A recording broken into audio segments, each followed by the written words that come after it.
Hello, I'm Edward October. Over the years, I've narrated more ghost stories, horror shows, and creepypastas than I can count. And yet, the crimes discussed on our true crime podcast managed to scare the shit out of me. This program is not suitable for children or the faint of heart. If you are such a person, go ahead and switch off this podcast. Listen to something else. Are you still with us? Well, we've warned you.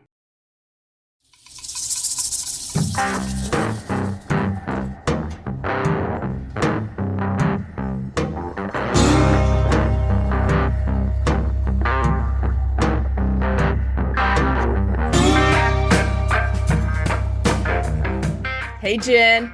Hey, Cam, how you doing? I'm doing pretty well. I have 2 more days left with my seniors, and then it's Easy Street. They're out in 2 days. Can you believe it?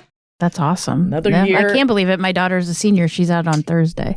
So crazy. Yeah, I know. Speaking of crazy, boy, do I have an episode for you today, Jen.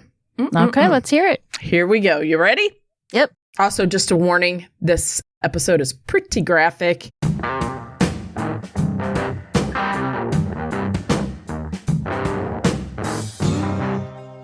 In the early hours of May 14th, 1983, 2 California Highway Patrol officers pulled over a suspected drunk driver on the San Diego freeway in Mission Viejo, California. Instead of staying in his vehicle, the driver jumped out, pouring the contents of a beer bottle onto the road as he exited. His disheveled appearance caught the officers' attention as he approached their patrol car. That's a little unusual and probably not real safe these days. The officers asked for the man's driver's license, and he readily admitted that he had been drinking beer, but he claimed to be sober.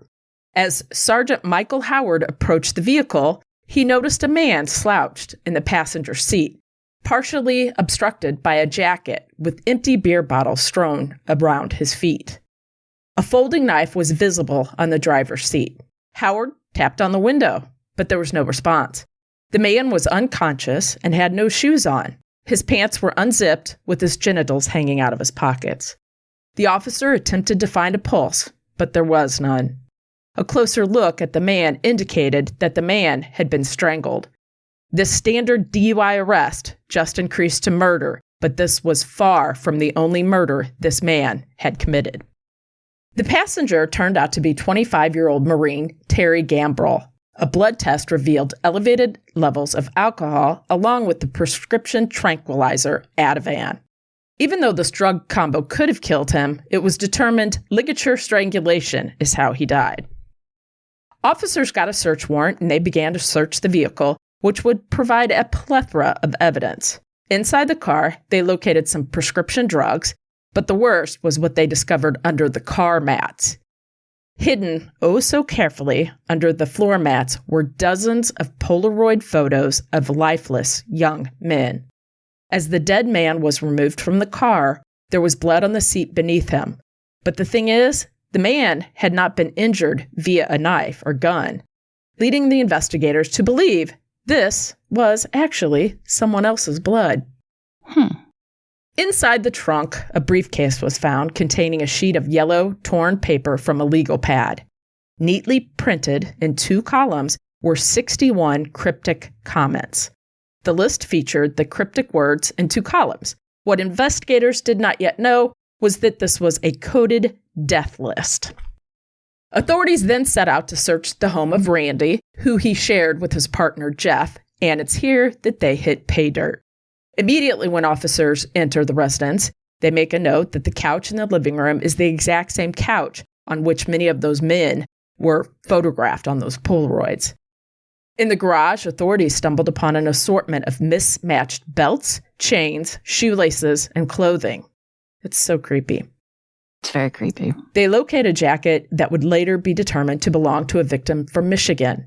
Investigators take into custody several pieces of evidence. Sadly for authorities, this was just the very beginning.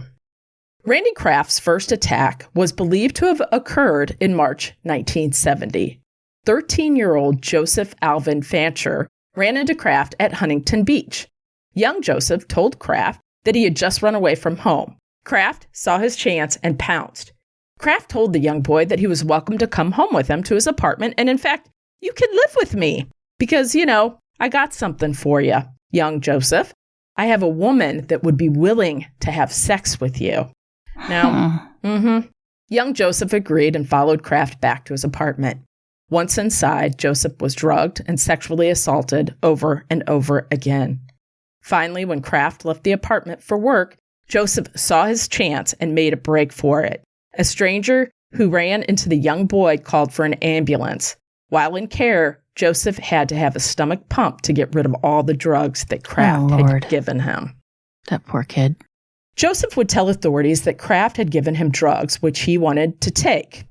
At first, being 13 and I'm guessing a little rebellious, he did want to do that. So when he did take the drugs, and he was left a little out of it, Kraft beat him up.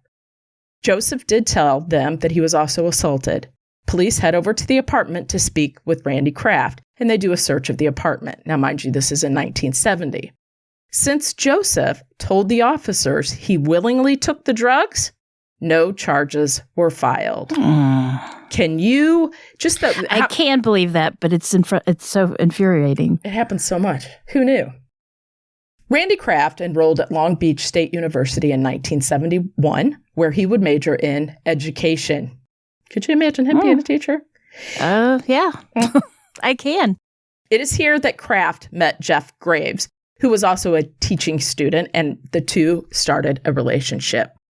It was shortly after these two became a couple that Kraft began his massive killing spree and his bizarre coded documentation of his victims. It was October 5th, 1971, when a new body was discovered close to the Ortega Highway. The man would be identified as 30-year-old Wayne Joseph Duquette, and he was last seen on September 20th. The Long Beach native worked as a bartender at a gay bar called The Stable in Sunset Beach. Due to the severe decomposition, officials could not determine if he had been murdered, but they believed that his high blood alcohol level was likely the cause of death. This would be Randy Kraft's first journal entry with a single word, quote, stable. So as you can see, he starts to, it's almost to remind himself of where he met them, give them little code words. It would take almost a year and a half before Kraft would strike again. A body was dumped near the 405 freeway in Seal Beach on December 26, 1972. The man turned out to be 20-year-old Marine Edward Daniel Moore, who was last seen at Camp Pendleton Barracks on Christmas Eve. Moore had been bludgeoned and strangled. The killer left bite marks on his genitals, and in what would soon become a signature of his, a sock had been inserted into Moore's rectum. In the notebook, he wrote EDM. February 6, 1973, just 6 weeks later, another body was discovered beside the Terminal Island Freeway in the Wilmington district of Los Angeles. He appeared to be around the age of 18 years old. He too had been strangled, with authorities believing it had happened within 48 hours of finding his body. Just like the other one, his own sock had been stuffed into his rectum. The body, unfortunately, would never be identified and to this day remains a John Doe. The next body was discovered on Easter Sunday in Huntington Beach. The man was dressed but was missing his shoes and socks. Once he was undressed, investigators discovered that his genitals had been removed. Authorities were unable to determine the cause of death, but believed it was either suffocation or from blood loss. The victim was 17-year-old Kevin Clark Bailey. His code name was Airplane Hill. Another John Doe was dismembered, but this time the killer scattered his body parts across 2 counties. His head was found in Long Beach, the torso, right leg, and both arms in San Pedro, and the left leg in Sunset Beach. His hands were never found. Bondage marks were evident, and the remains had been refrigerated before dumping, which, as we know, usually is to throw off the time of death. On July 28, 1973, 20-year-old Ron Wiebe disappeared while out drinking at the bars. His body would be discovered just 2 days later in Seal Beach beside the 405 freeway.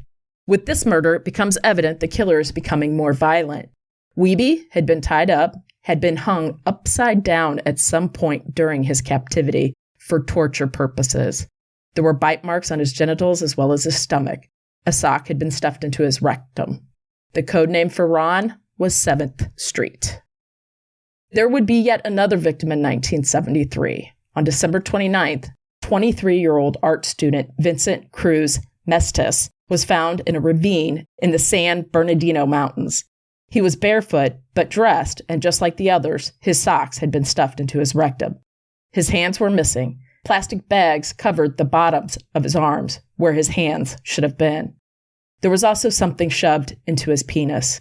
The code name that the killer gave him was Vincent M. 20-year-old Malcolm Eugene Little was discovered on June 1st, 1974. His nude body was discovered propped up against a tree beside Highway 86, west of the Salton Sea in Imperial County. Again, the killer changed his signature. This time, the body was left on display with the legs spread open, the genitals removed, and a branch was inserted nearly 6 inches into his rectum. The name the killer gave him was Teen Trucker. 3 weeks later, 18-year-old Marine Roger Dickerson had last been seen in a San Clemente bar. He told his friends he had met a guy, and the guy was going to give him a ride to Los Angeles. He would be found near a Laguna Beach golf course, and he had been strangled and sodomized with bite marks on his nipple and penis. The code for him was MC Laguna. The next victim was discovered on August 3, 1974, and was located outside of Long Beach by oil field workers. The victim was 25-year-old Thomas Paxton Lee. He had been strangled, and he was dressed. Friends reported seeing him the day before his discovery. There seemed to be no mutilation of the body. Pier 2 was the code assigned to him, because that's where he picked him up.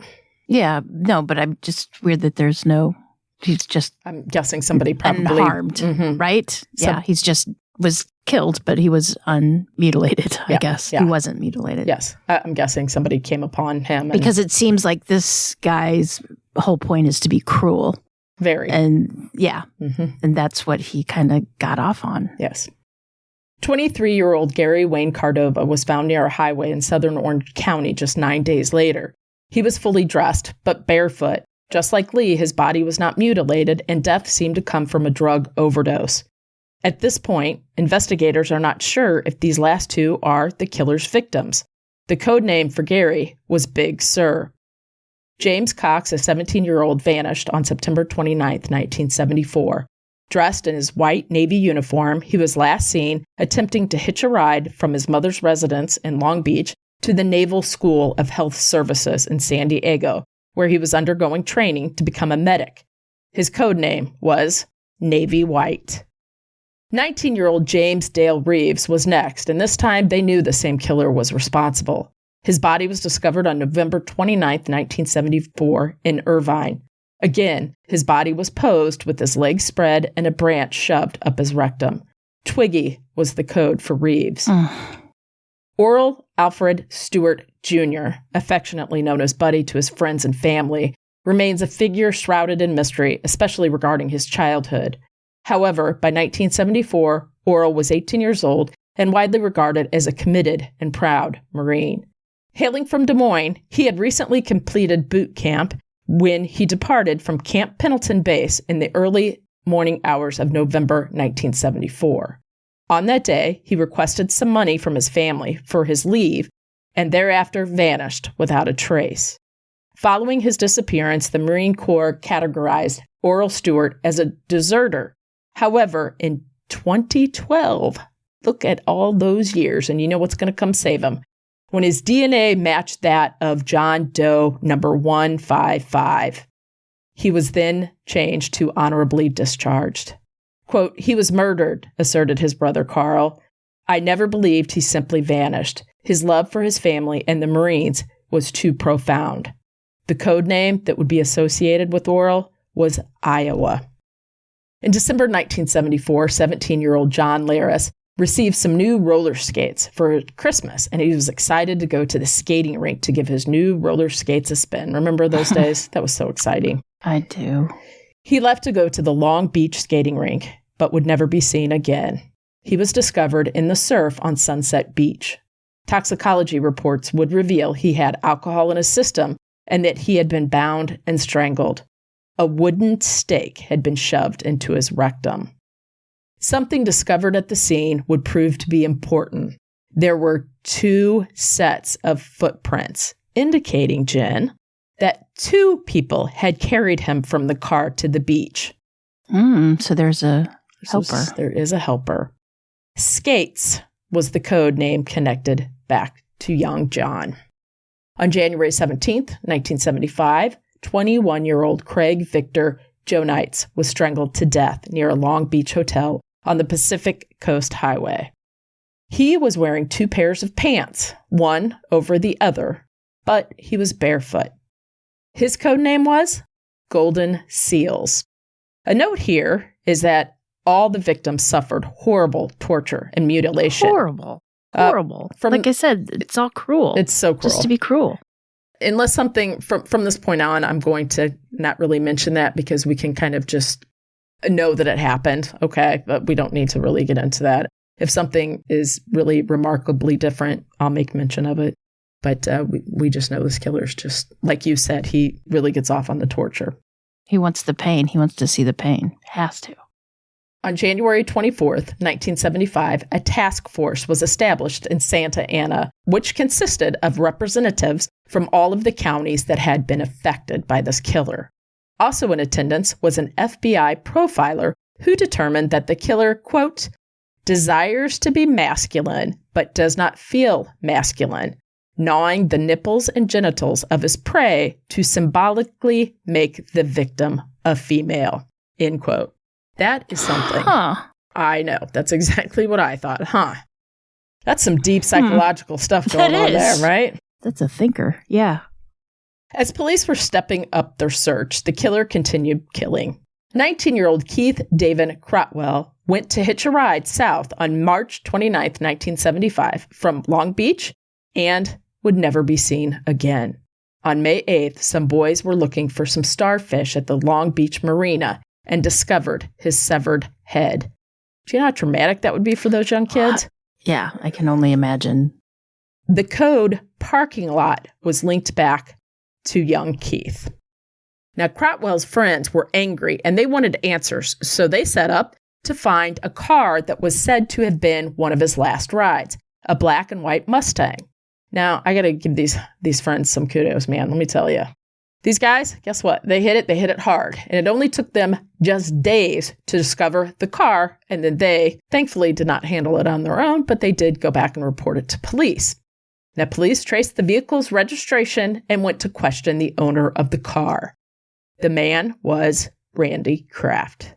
Now, Kraft told investigators that he had indeed given Keith a ride, but had dropped him off very much alive at an all-night restaurant. Now, detectives weren't buying the story, and they wanted to charge Randy Kraft with murder. However, LA County prosecutors said nope. Since there was no body, that meant that they could not determine if murder was the cause of death. I don't know. I think a severed head is pretty clear indication that something's not right. You would think you couldn't do it yourself. And you don't end up in an ocean, right? Exactly. Just, maybe if there was a car accident scene, okay, maybe. To better understand our killer, of course, we have to dive into his background, as we always do. So here we go. Randy Kraft was born on March 19th, 1945 in Long Beach, California, as the 4th child and the only son of his parents. In 1948, the family relocated to Orange County. Now, in high school, Randy engaged in some activities, such as playing the sax in the band, and he ended up graduating in June 1963. Following his high school graduation, he enrolled at the conservative Claremont College in Pomona, California. It was conservative then. I'm not so sure it's conservative now. Now, at Claremont, Kraft found employment bartending at a gay bar in Garden Grove. It was around his junior year that people started talking about Randy and his proclivity to, say, engage and enjoy bondage during his sexual activities, adventures. It was also during this time that he began to use Valium to relieve his aches and pains and or recreational use. I think we can say that he probably enjoyed it recreationally too. In 1966, an encounter with law enforcement occurred and Randy was arrested for lewd conduct after propositioning an undercover police officer in Huntington Beach. Now, since this was his first offense, he received just a warning. which kind of strikes me as funny because if you have an undercover police officer doing that, don't you want to try to find these people and prevent them from doing other things, but you just get a warning? You would think, but it's sometimes easier just to give a warning, isn't it? I guess so, but if that's what they were there for, you would think that they would, follow through a little bit. We're not the professionals. We just play them on TV. Sometimes it's just easier to get the paycheck, right? I guess. Kraft enlisted in the U.S. Air Force.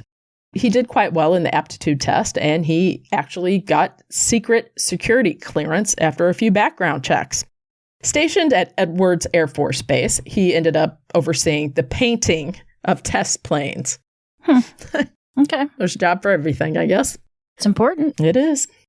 Something would occur, and it would change things for him when in 1969, Kraft's sexuality came to the surface. Now, of course, you know what time this was, and being in the military, that's not going to go over. So his family and, of course, his Air Force superiors were shocked at this, and he would end up getting a discharge on medical grounds. Okay, I guess. Probably because didn't they consider that a mental illness back in the day? I'm guessing so, yes. Yeah.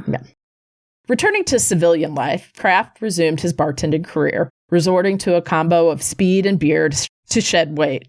At this point, his friends noticed more than just the outside changes to Randy. However, it would take another 14 years for those close to Kraft to uncover the chilling truth. I cannot believe he could operate this long. You take that out. He was good at what he did, I guess. No DNA yet, that's why. The close call of getting caught and being questioned by police scared Kraft, but not enough to make him stop. Kraft would find himself in trouble once again in June 1975 as he was arrested for lewd conduct, which was, at the time, a misdemeanor. His job laid him off, but his computer skills quickly landed him a new job. 21-year-old Larry Gene Walters was killed on Halloween 1975, and just 2 months later, on New Year's Eve, 22-year-old Mark Hall vanished from a party in San Juan Capistrano. On January 3rd, 1976, an off-duty policeman found his nude body near the Riverside County line. Later on, digging into all of this, prosecutors would later characterize this murder as the worst of all Kraft's known murders because of the severe abuse that is believed to have occurred while he was still alive. His death was caused by leaves and dirt lodged deep into his trachea. And this would be Mark Hall I'm speaking of. Hall's penis had been cut off and inserted into his rectum. A lighter was used to burn his eyes out, as well as burn parts of his torso. There's more to this, more graphic torture. You get the idea. I'm going to stop there. Yeah, we don't have to go into it. You can look it up if you want. It was about this time when all of this occurred. You can kind of see how things amp up with these killers, and sometimes you can trace it back to something going on in their personal life, and I think that's kind of what was happening here. At this time, right around when this was happening, Kraft and his partner Jeff fell out. They had a falling out, and they broke up. Kraft then met and moved in with 19-year-old Jeff Seelig. Now, Kraft took a short break of killing because, he was in love.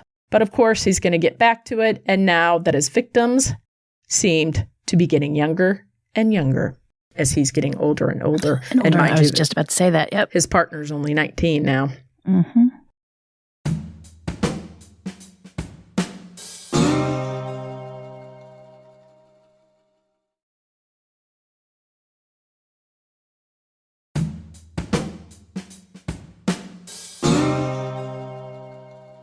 It was around this time that something curious started to happen.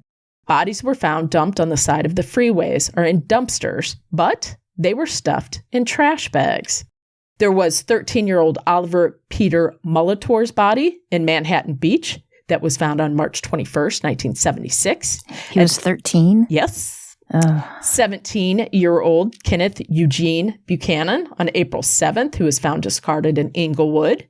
14-year-old Larry Armendariz was found in Los Angeles on April 19th, followed by 13-year-old Michael Craig McGee in Redondo Beach on June 11th. October brought the murder of 16-year-old Randall Lawrence Moore, whose remains were abandoned in a trash bag along Highway 70 east of El Cajon.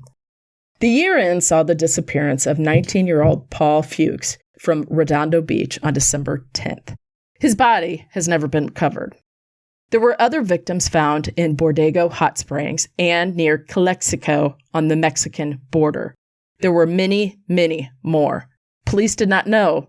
This was another killer operating at the exact same time with the same victimology. This serial killer was known as the trash bag killer, Patrick Kearney. He was also known as the freeway killer because he left his victims on the sides of the freeway. Good news for police and the community was that in 1977, Patrick would be arrested for 28 trash bag murders, and then adding another 7 to that total. Patrick would confess to the murders, but struggled to admit guilt to those that he had tortured. To avoid a death sentence, he agreed to plead guilty. Patrick was charged with 21 counts of murder and was given 21 life sentences. As of today, Patrick, who is now 84, is incarcerated at California's Mule Creek State Prison. He's been denied parole 8 times, but will face the board again in January of 2027.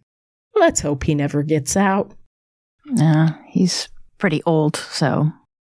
Sadly for authorities, they knew that Patrick was not their original killer because the murders continued. But there's more, Jen, of course, right? So you would think that 2 serial killers working in the same area at the same time, targeting the same kind of victims is frightening enough, isn't it?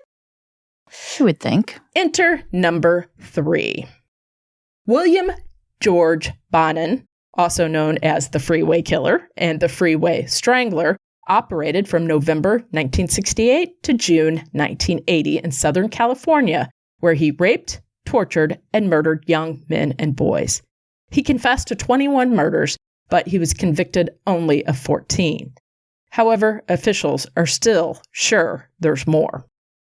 Bonin's M.O. typically involved enticing his victims into his van under the pretext of consensual sex.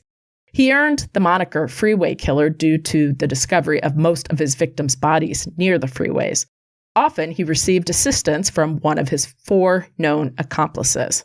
Vernon Butts, one of his accomplices, was implicated in court for 12 murders, but took his own life, of course he did, before standing trial in 1982.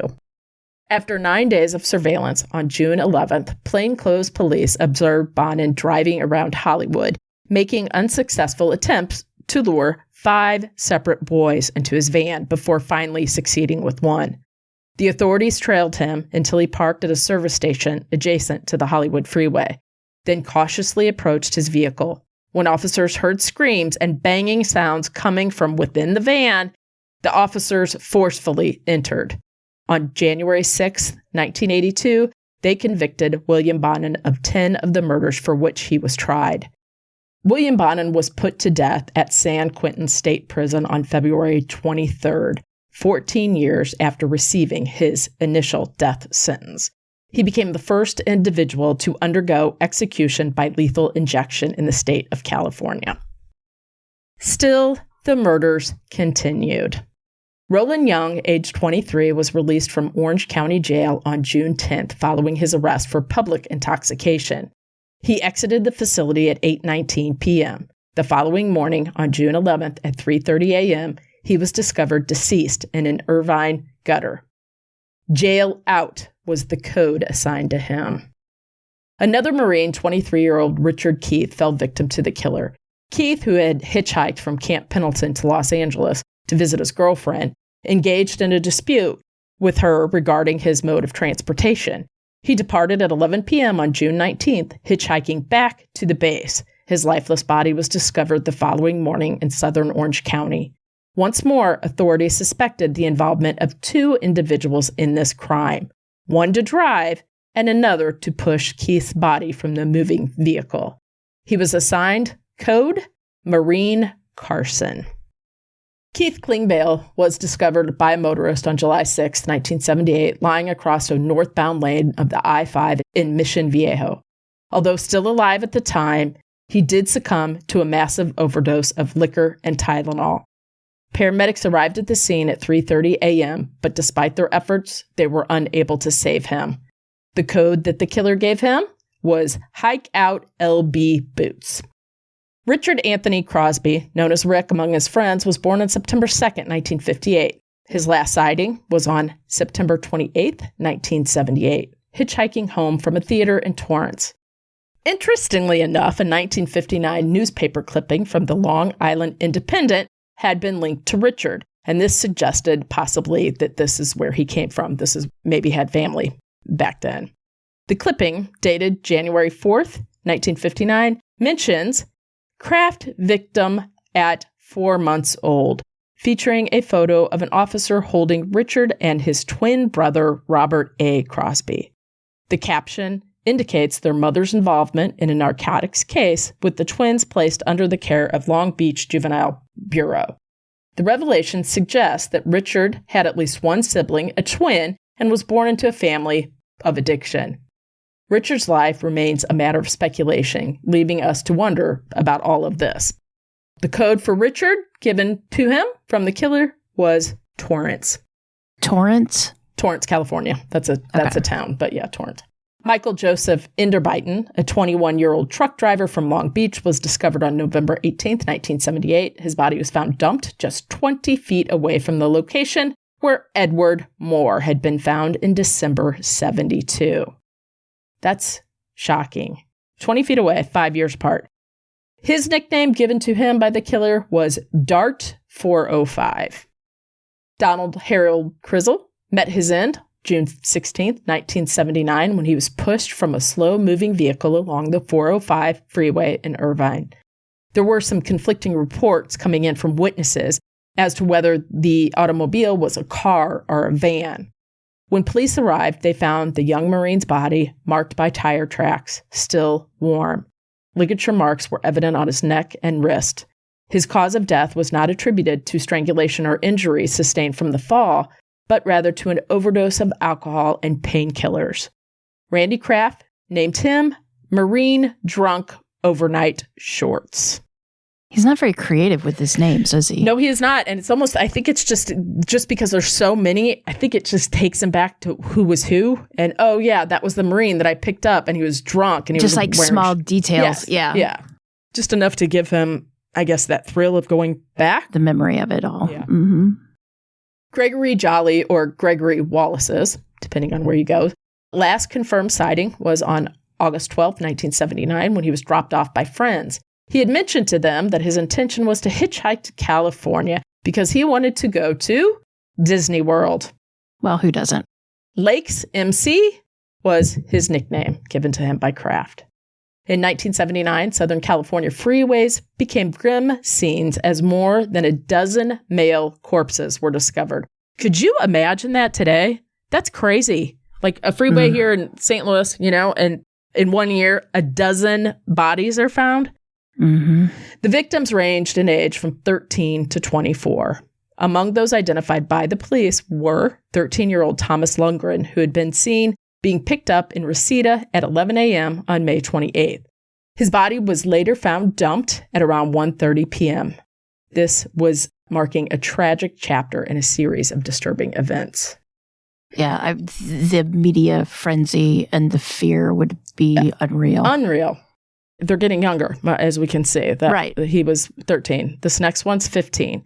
Jeffrey Sayre, 15-year-old student at Saddleback High School, was last seen in Westminster, California. He had spent the evening with his girlfriend and her 3 siblings, watching the film And Justice for All. Jeffrey departed around 10 p.m. He was going to take a bus home, but he didn't realize the buses quit operating around 8 p.m. Speculated that he might have opted to hitchhike or tried to hitchhike, but he never made it home and hasn't been heard from since. Now, contrary to suspicions of him running away, Jeffrey's mother and stepfather firmly believe he did not run away. He did not have any issues at home, and he had no prior behavior of doing this. Also, when he left, he didn't have his jacket on, he didn't have any money, and he didn't have any ID. The code name given to Jeffrey by Randy Kraft, Westminster Date.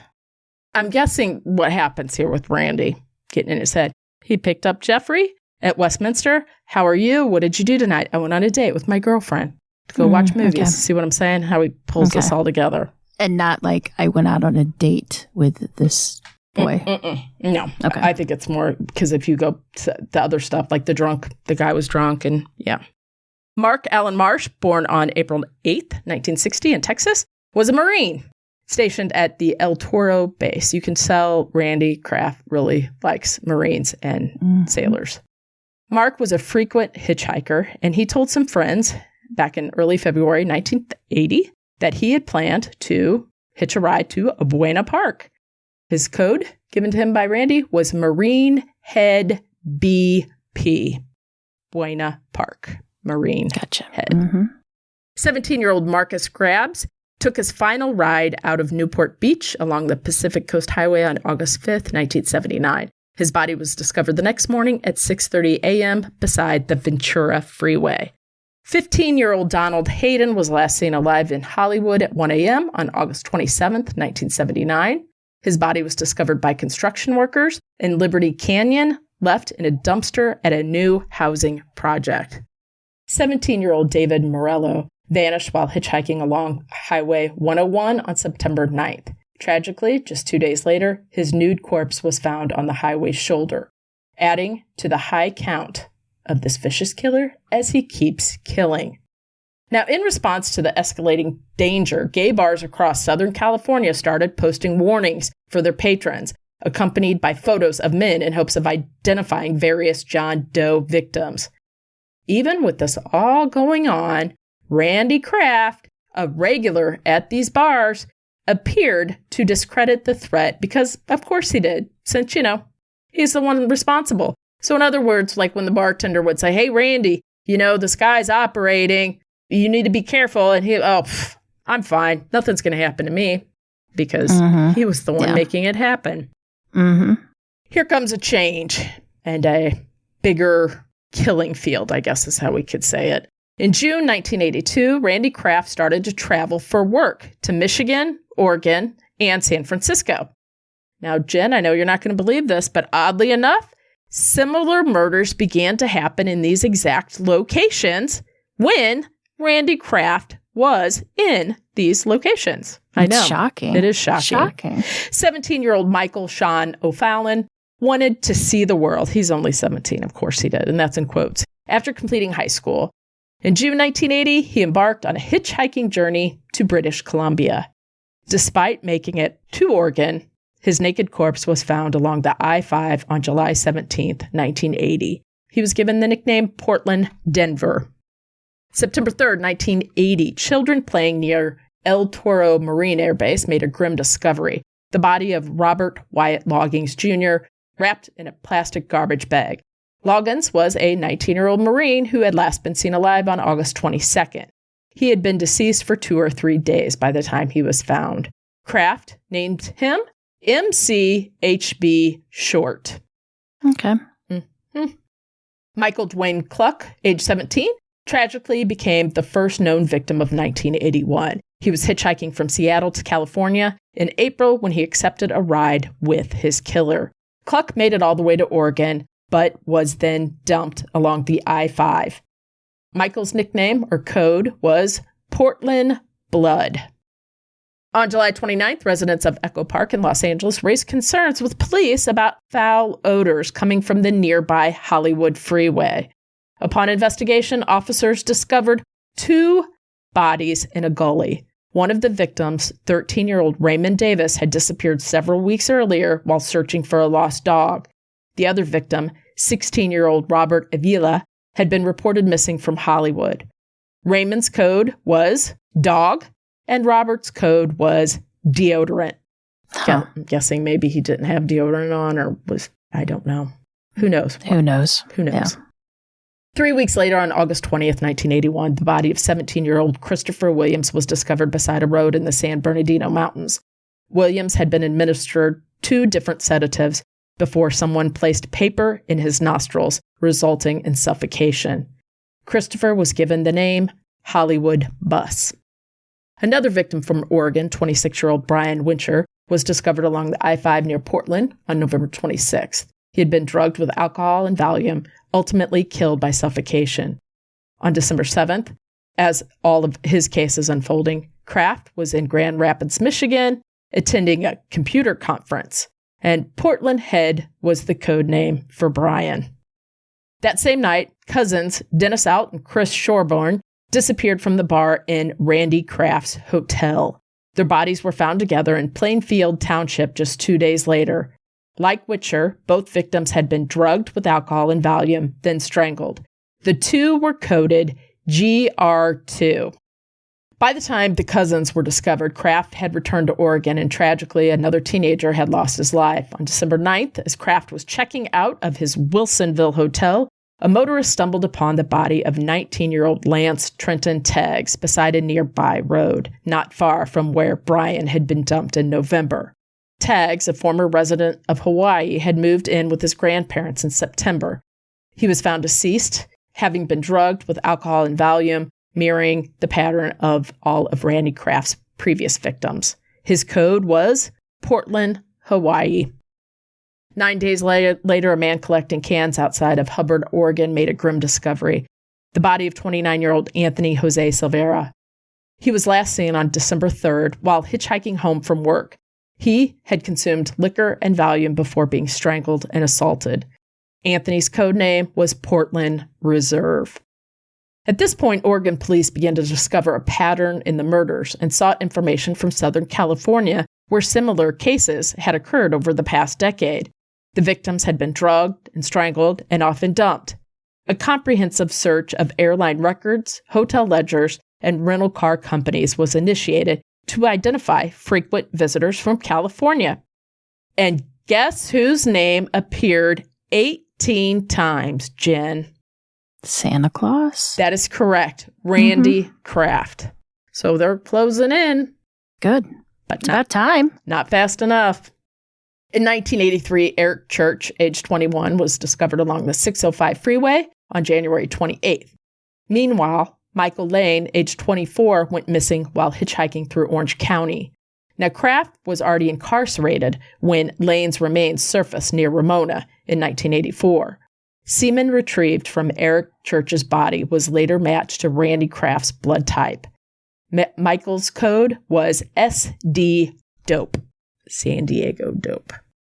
18-year-old Jeffrey Nelson and 20-year-old Roger Duvall Jr. vanished together while bar hopping on February 11th. Their bodies were discovered near Claremont College 2 days later, showing signs of being drugged and strangled. They were tagged with the name 2-in-1 Beach. Like a buy one, get one free, basically. Yes. So, yeah. Mm-hmm.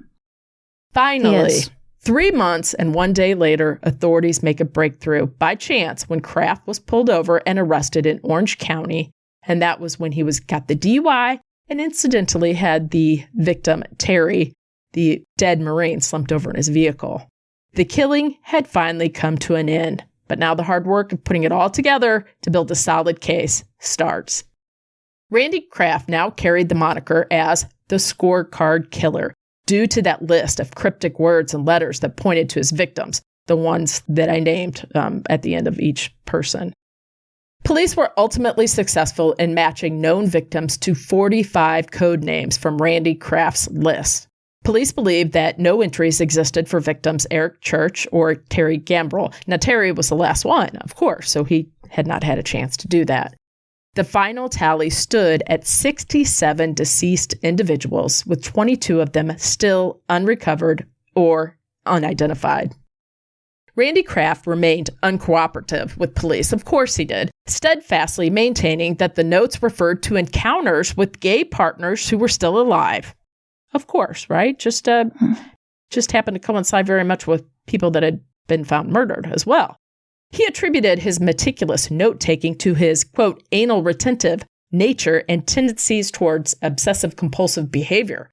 Kraft adamantly asserted that the list was innocent, and by extension, so was he. He didn't do it. Of course not.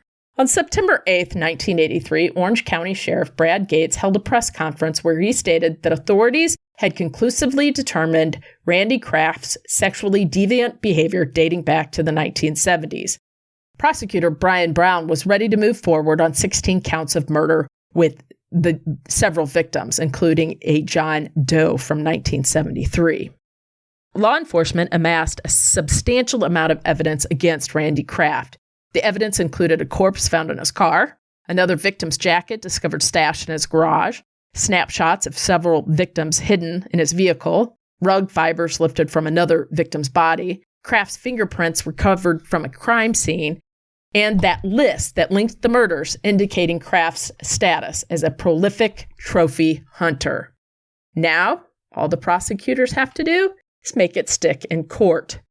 Wait, one of the examples was a corpse in a car? Yeah, that's Terry Gambrell. That's the one that got him caught. Remember the Marine? You would think that that'd be enough, easy to stick. You'd think, right? Especially when there's blood underneath his body, and that blood came from somebody else. But exactly, yeah, okay. Again, Jen, we're not professionals. We're just here to deliver the information.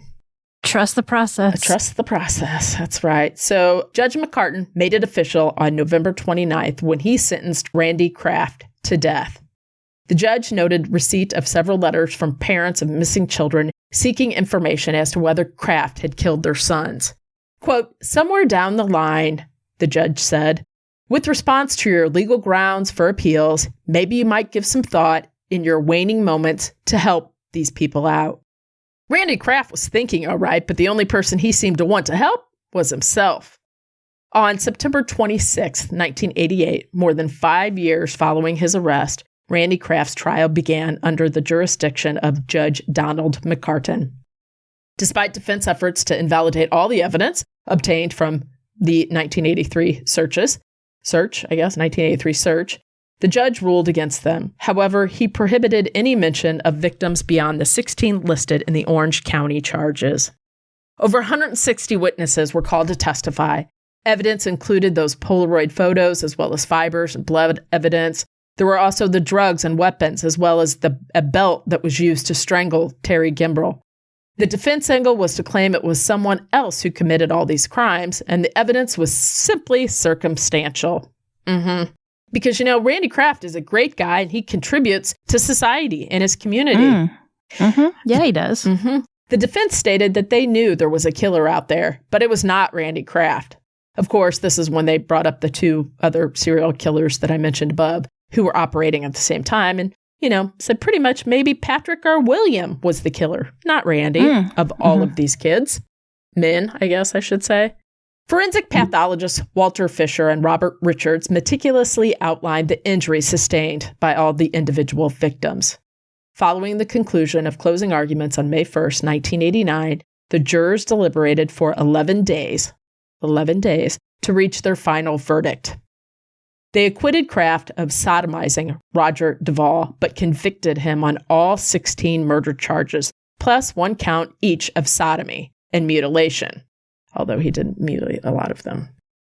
On June 5th, 1989, that same jury reconvened to hear additional testimony. The state called up Joe Fancher, who was incarcerated in Orange County following his parole from Colorado for an auto theft, to recount Kraft's assault in March 1970. Now, this is that same little boy that he assaulted at the start of this case. He ended up in prison due to auto theft.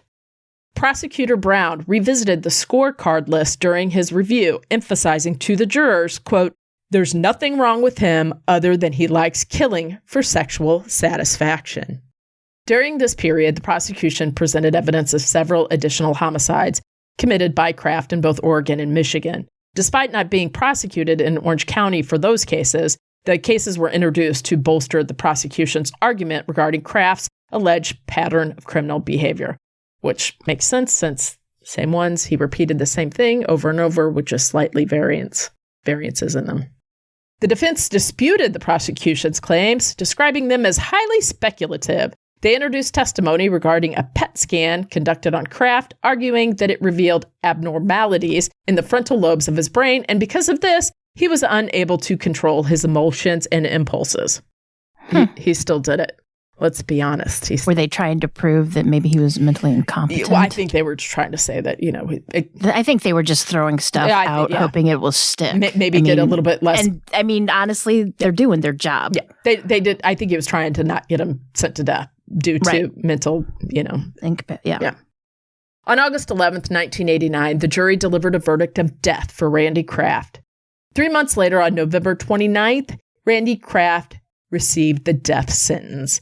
Randy Kraft's fate as a killer that should be killed. At the time, the trial had been the longest. This is where I went down a rabbit hole and got sidetracked, as I always do. At the time, this trial had been the longest, 13 months, and most expensive, $10 million in Orange County, California history. However, another big case took over that spot and cost the state $15 million. You want to take a guess as to what that might be? OJ? Nope. Are we in the right thing? I don't know. No. I can't follow along. The McMartin child abuse trial. Remember when that family was charged with child abuse, the McMartin preschool? Oh, and none of them did it? Yeah. Yeah, that's the satanic panic. That was terrible. Yeah, terrible. That was. In 1992, Randy Kraft filed a lawsuit against author Dennis McDougal and Warner Brooks over the publication of Angel of Darkness, which depicted Kraft's case and allegedly tarnished his reputation by portraying him as a, quote, sick, twisted man.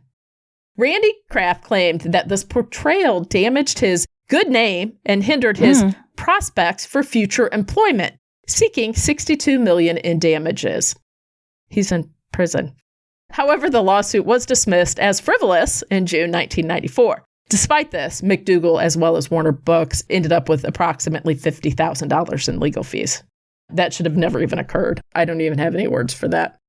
It's running. He's a sick, twisted man and disturbed his good name and prospects for future employment. He's in prison for murdering 16, but really 60 plus people. Okay, Randy. So in September 1994, McDougal retaliated by seeking to recover some of that money from Kraft from permission from a state appellate judge. McDougal expressed concerns about felons, particularly those convicted of severe crimes like Randy Kraft, being able to file lawsuits without consequences, potentially burdening the legal system with all these baseless claims. Yeah, he highlighted the issue of individuals with criminal backgrounds abusing the legal system without any financial repercussions. Randy Kraft's scorecard helped police tie victims to Kraft, but there were many entries that could not be tied to any victims who remain John Does, not to mention the unidentified accomplices that remain out there. The footprints and unidentified semen recovered from Eric Church's corpse suggest the involvement of at least one other perpetrator. In March 1995, Kraft's Huntington Beach victim, initially known as only John Doe, was finally identified as 18-year-old drifter Kevin Clark Bailey. Now get this. This is technology for the win. In November 2022, investigators initiated the use of genetic genealogy to uncover the identity of John Doe, eventually locating relatives who provided DNA. The victim was identified as Michael Ray Schlitt from Cedar Rapids, Iowa. His sister informed authorities that she had not seen her 17-year-old brother since April of 1974. Is that amazing? 1974. That's wonderful. Yeah. Talk about... That's wonderful that they gave him his name back. In 2022. Thank God for technology now. I know. So good old Randy Kraft, I looked him up, of course. He is now 79 years old, and he's currently still on death row at San Quentin Prison, where he was housed next to men he often played cards with, including, you ready? William Bonin. Until William Bonin was put to death, of course. But they played cards together. Well, of course. Of course they did. So that is the horrendous Birds of a feather, story of Randy Kraft. I know that I might have mispronounced some of those names, and I apologize. I tried my best on that. There was a lot. I also know that it felt like it was a laundry list, but talking with Jen, how could I choose who to leave out and just say several more bodies were found? If that was your brother or your father or your uncle, I'm just sure everybody understands. Yeah. I know it kind of seemed long, but and I wanted to tie them back to their names. And we talked earlier about the codes that he gave them. And I really think that was when he killed that many people, there's no way you could remember them all. And he was using drugs and alcohol at the same time. So I'm sure all of it was fuzzy anyway. He's a disgusting, gross man. And why is he still alive? Yeah. I just got to ask that. The world is weird. I'm telling you. And to have 3 killers operating in Southern California, all targeting the same victim at the same time, I don't even know. That's insane. Well, we can be thankful that with technology, we probably won't have any of these mass murderers. With that this kind of mass murderers. Yeah. Right. With that high of a count. Killers with this high of the count. Yeah, they'll be caught quicker. I hope so. Yeah. Horrible man. It's right where he should be. And he's going to stay there. Yes, he is. All right, Jen. So next week, I'll see you. Same place, same channel. And I'll be here. It's your turn. So until then, remember, lock your doors. Keep passing by those open windows. Bye-bye. Love ya.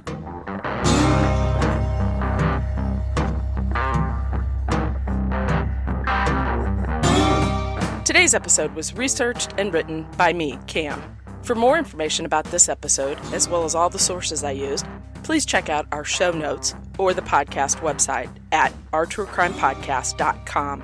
Our True Crime Podcast is developed and created by hosts Jen and Cam. Original music and audio mix of all our True Crime Podcast episodes is courtesy of Nico Vertesi from We Talk of Dreams. Listener discretion is provided by Edward October from October Pod VHS. Our True Crime Podcast is executive produced by Nico Vertesi and Dick Vane. Make sure to like and subscribe to Our True Crime Podcast wherever you listen to your podcast. We can be reached on Instagram and Facebook at Our True Crime Podcast or on Twitter at Our True Crime Pod. You can email us at ourtruecrimepodcast@gmail.com. If you really like the show, make sure to check out our Patreon at Our True Crime Podcast. Our True Crime Podcast is an OTC production.